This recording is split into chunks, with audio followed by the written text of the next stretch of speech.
The story. So the story is from ancient times. There was a farmer.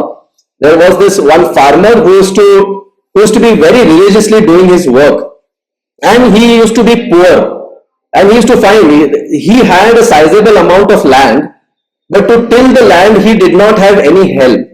His son was young, and his wife was doing the household duties, so he used to be alone to till the farm. Now, what used to happen with such a sizable farm? The villagers used to say, "Oh, such a poor person, you have a farm, but you do not have money. So bad of it." And listening to his friends, and every time they used to get this, he used to say, "Maybe, maybe." And then what happens? On one sudden day, there is a stray horse that comes into his farmland. And this stray horse comes, and now with nowhere, he has a horse. He takes care of the horse. And the horse also starts loving the family as its own. Now, with the horse at disposal, he uses the horse to till the land. And with the horse power, the output of his farm increases in a very short while. And with more output, he starts making better money. And now everybody comes and says, "You are such a lucky person. You got a horse of nowhere. And see, your fortune has favored you now. You're such a lucky person." And listening to that also, he says, "Maybe." And then what happens? After a couple of days of good, like of prosperity and all, on one sudden day, one morning he comes out and sees that the horse is not there. And again, he goes and searches. He asks the people. And the people again say, "Oh, such a good thing. You are just making some good life. And without the horse, again you are back to square one. Poverty is again going to show up. And you are going to again become poor." And again he says, "Maybe."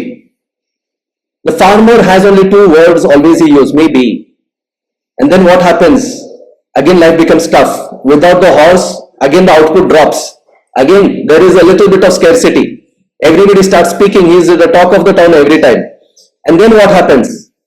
After a couple of days, the horse comes back with three more horses from the wild. Now there are not one, not but two, but not three, but four horses. And now imagine, with four horses multiplied, his fortune soared. He becomes the richest man in the village. And now everybody says, "Wow, you are man damn lucky. How come now, like you are going whatever, but now today see you have not one but two, no, but four horses. And now fortune has saved you."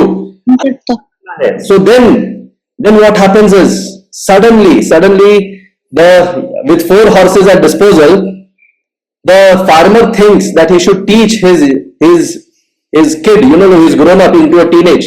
He teaches his kids horse riding. As he is riding the horse, one fine day, while he is learning to ride the horse, his son, he falls down and he breaks his leg. And now he has nothing to do, but he is confined to bed for a couple of months. Again, all the villagers come, the sarpanch and everything, the friends so called, and they say, "I think that one horse is a very bad omen. Why don't you sell it off? Because of that horse, your son broke his leg. Vastu barobar nahi tha bhai aapka."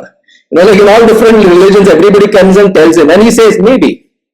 And he continues to have that four horses, and everybody is pitying him, and everybody is forcing him to sell that one horse who is of bad omen. And then what happens? A war breaks into that area, and so comes the rule of the land that every single youth has to join the army, and they have to go on the frontier. So the army comes and takes all the youth of the land, and they take them to the front, and then most of them get martyred into the wars. But because his son has broken his leg, his son is the only youth who doesn't have to go to the war. And now everyone losing their children, they say, "You're such a lucky person. Because your son's leg was broken, he was saved from that perils of war." And to that again he says, "Maybe." So the story many a times is a story for each one of us. You lose your weight, somebody will say, "Arey, kitni dubli lag rahi ho. Kitna, you're looking so pale." You put a little bit of it, "Arey, bahut mote ho gaye ho. Kya ho raha hai?" Problem, you are not working it out. All those days you will have so-called friends who will be a little bit not comfortable with whatever you have. You have good things. it will make somebody uncomfortable. You have bad things, it will again make somebody uncomfortable. You have to keep your serenity and use the two words, maybe not just to spell it out, but just like the farmer in this story, he is not moved by anybody's things. He knows what he is doing, good or bad, he is taking his call, and he is not paying heed to the words of others. While you are on your own journey, make sure you can practice these two words, maybe, and maybe possibly you will find your own solace. If this story has made good sense, practice it. If you have liked it, share it. And make sure you practice it. Practice is not until you get it right, but until you get it, you can't get it possibly wrong. Thank you so much.